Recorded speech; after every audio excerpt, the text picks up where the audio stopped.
Hello there, and welcome to this video review of Frankenweenie. This is Tim Chaten. I'm here for the review, and as you can probably see, I'm playing around with a green screen tonight. I am in a studio that has a green screen with lighting, and hopefully it should look pretty good compared to the past attempts with this. I'm using Boinks TV to do all this, so welcome to this little review I'm doing of Frankenweenie. Frankenweenie is a stop-motion animation film, and that's what really caught my attention with this film. Because I myself do stop-motion animation quite a bit. It's something I'm passionate about. It's something I really enjoy doing, and it's something that it's fun to see on the professional level that was Frankenweenie.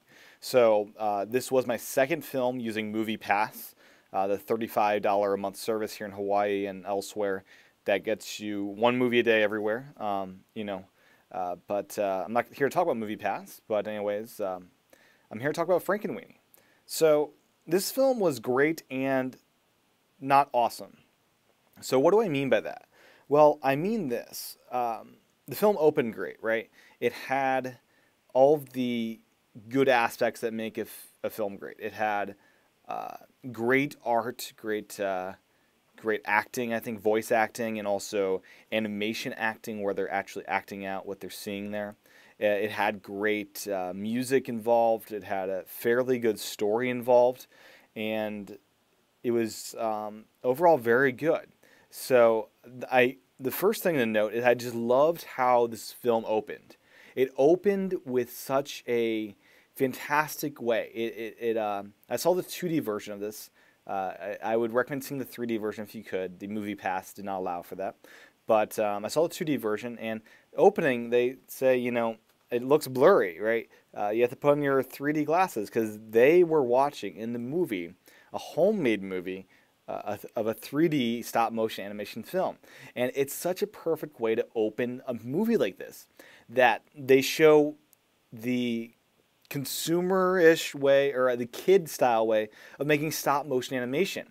They show, action figures being moved around. They show all sorts of things like that, and it's a really fun little 2-minute short film that opens this bigger stop-motion animation film. So the creators actually paid tribute to stop-motion animation in both the way they made the entire film, but also in just that opening scene where they're acting out, they're doing the little gunshot paper thing where you have one frame with that out, one not, and you have all sorts of just great stop-motion animation things going on, and that is a cool thing to see.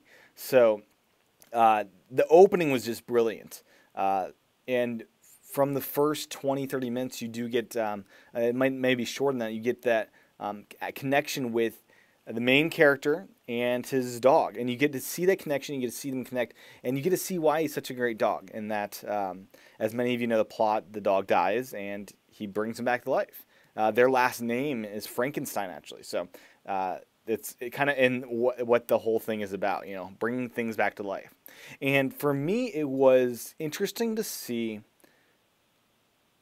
just the parents' reaction to bringing the dog back to life. And the funniest line, I may ruin parts of this with just lines and quotes and things like that, but I think this is a movie you can't really ruin.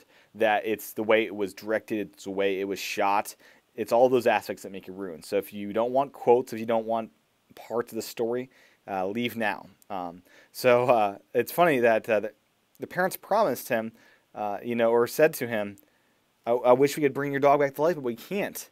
And they were generally sorry. But after he brought him back to life, he said, of course we made that promise. That's something we couldn't, that's something impossible. Of course we made that.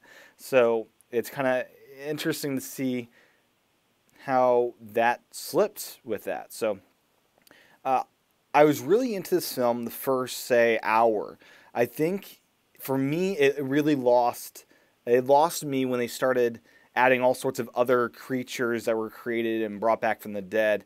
That part of it, that ending for me, I don't think I'm giving anything away by saying that other things come back to life in this movie, but that I don't think was, it was entertaining, especially for children, but for me, I was more interested in the connection between that dog and that boy, and the reaction of their parents, and that whole idea of what it is to bring things back from the dead, that whole idea of leaving things behind, and letting them rest in peace.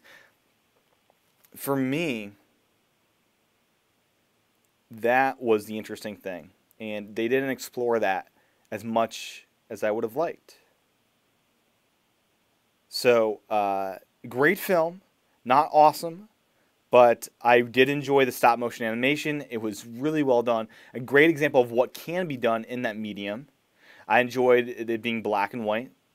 Not something you see every day in the cinema these days. And I enjoyed the general pace of it. I enjoyed the characters. It was funny. It was artfully done. It was overall a great, entertaining film for both adults and children. I would watch it first, maybe before you see it with a kid, or know what they're into, because some kids were frightened when they saw this film. I was in the theater. I heard some scared children. So just say that. Anyways, I will end this review now. It's been over 6 minutes. But anyways, thank you for tuning into this review of Frankenweenie.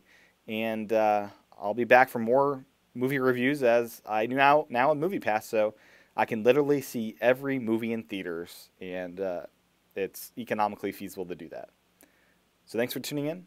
I'll be back for more videos. Aloha.